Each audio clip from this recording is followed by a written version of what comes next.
One of the greatest things we can hope for in life is that we do meaningful work that we thoroughly enjoy with people we love. And Kenneth and his wife, they did a renovation project on their single family home. They added an extension, they did some renovations, and they loved the process so much, they were inspired to become real estate investors so they could see the before and after again and again and make good money doing it. So this is why I love this episode so much, and I know you guys will too.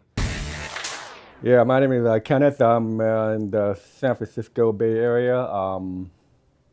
Been part of Springboard, I would say, end of November of 2022. Looking to buy and build ADUs. Right now, we're working on 2 projects. Single family home, and we're converting the garage into ADU. So yeah.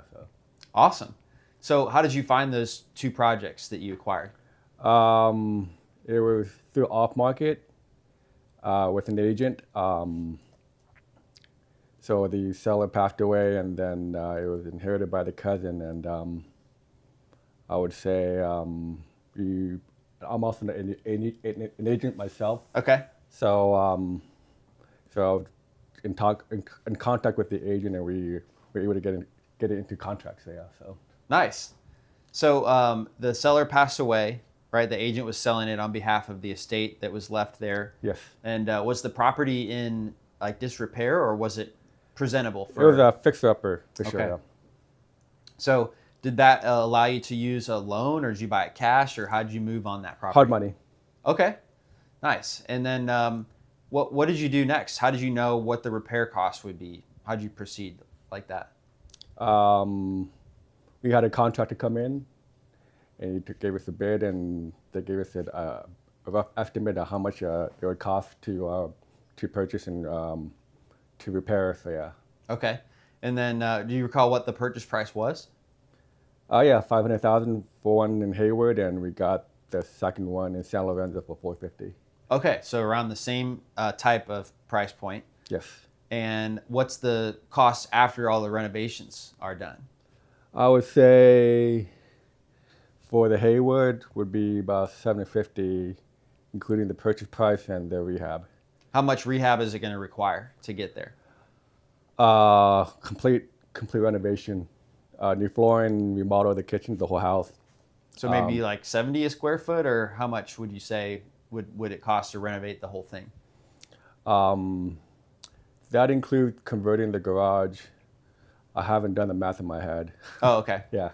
So.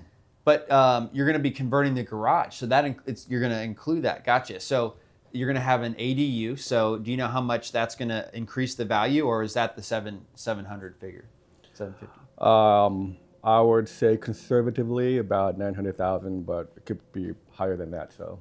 Okay, that's fantastic. Yeah. Are you going to have to split off the lot, or can you do it with the lot intact for both units? Well, we have a backyard. It's a 5,000 square feet lot, but it's kind of a tight, so we're probably going to leave it, like build a little landscape in the back and, a little shed. So, yeah. Nice. So you're going to keep it as all one lot. Yeah, one lot, yeah. And it's going to be pretty simple because the structure for the garage really already exists. You just might have to add plumbing and electric. Yeah. Right? It probably has electric already, but you'll insulate it, finish it off, put plumbing in. Yep. Yeah. So it's actually pretty nice. You don't have to start from scratch, right? Yep. And you don't have to split the lots and stuff. So it seems like a really clean deal. Yeah. Very clean, yeah. So you'll end up making probably a couple $100,000 in equity on both of those, is what it sounds like. Yeah. And that's primarily because of the ability to put that ADU on there. Exactly. So it's pretty much for the cash flow. Yeah, and get the rent, two rents for one deal. So yeah. Well, congrats to you for finding those deals. And I'm curious, what even got you interested in real estate a couple years ago when you started getting into it? Me and my wife built the. It was her house, but we did a full remodel of the house and did expansion of adding a 700 square feet in the back, and added additional 2 beds and 2 baths. To your own house? Yeah, our own house, and then we converted the garage into an ADU. And we thought that this might be a good, we enjoyed, finding properties and fixing it up, and we just enjoyed the process, the construction part. So we were like at the point where, well, maybe we should do more with the real estate, and we should find a way or find some mentor, and that's where Thatch came in. It was like all over social media, and we joined the program, and that gave us the blueprint, the recipe to find fixer-uppers off market and go from there. So, got it. So what did you feel like you learned, right? Because you had done construction on your own home, but you really were inspired by Thatch maybe. So what were some of the things that were important that you learned through Thatch's program that allowed you to apply this to rental properties, right, and investment properties? What we learned, got a network. That's big. Yes. The people we met allowed us to meet other contractors and meet other. We didn't know at the time. We didn't know that hard money was a thing. So we were able to network and find other lending groups such as hard money. We thought that it would be conventional only. So we were able to find someone that could give us the hard money for our project, so it worked out in the end. So that allowed you to do like maybe two at once, right? And, Yeah. and move a little bit faster, having access to that. Exactly, yes. So how long does the hard money last? Like 6 months or maybe up to a year? 6 months, yeah. We don't anticipate this to be completed 3 to 4 months, so for each project. So, How did you select a contractor that you knew you could rely on? we vet them out. We also word of mouth through another Springboarder. We went to take a look at her house, and we also had the contractor come out and take a look at the project, and we liked him, yeah. So he gave us the numbers, and we felt that he was good, and we wanted to work with him. So, Got it. It's really helpful to have a referral or somebody that you know or somebody that knows you and him, right? yes. Yeah. So are you going to start looking for other deals right away, or are you going to wait till these two deals kind of get through?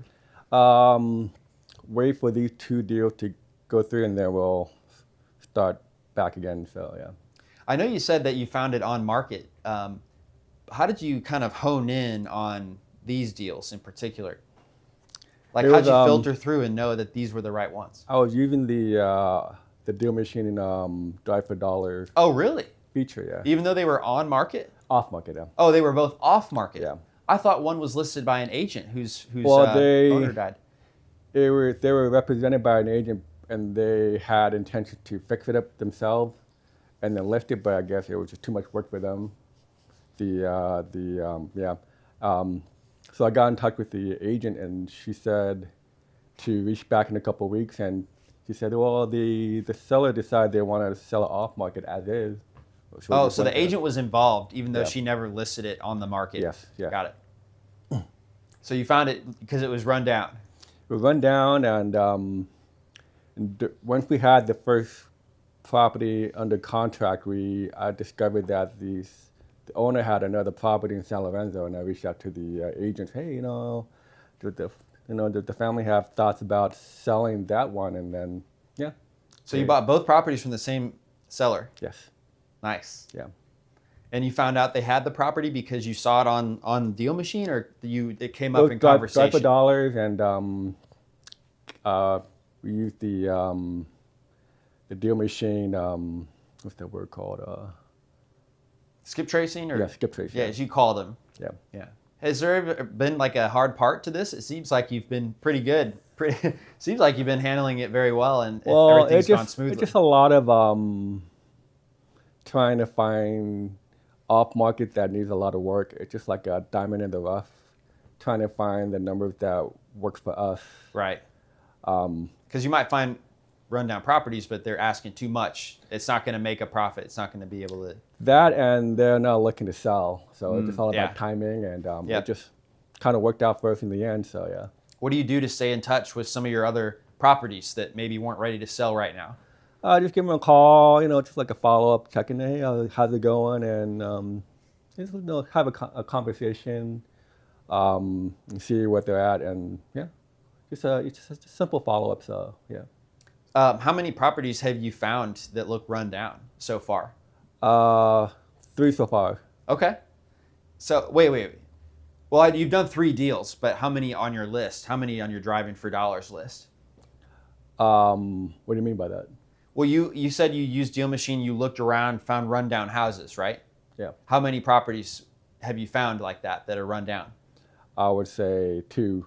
And then the one recent that led us to the other one in San Lorenzo, so yeah. So you only found 2 deals? Wait. So how many did you add to your DealMachine account? Like how many properties have you see? Oh, that's run down, I'm gonna add it. Oh, that's run down, I'm gonna add it. A lot, yeah, a lot. Yeah, how many, like 1,000, 100, or how many would I you would say under 1,000, yeah. Okay. Yeah, just like I always like to ask, because sometimes people will just add 3 properties and they'll be like, well, they didn't want to sell, so it must not work here. But the reality is you have to contact quite a few properties before you find one that's actually timed well, right? That they do want to sell. Yep. So that's why I was asking that number, so it could help people. Yeah.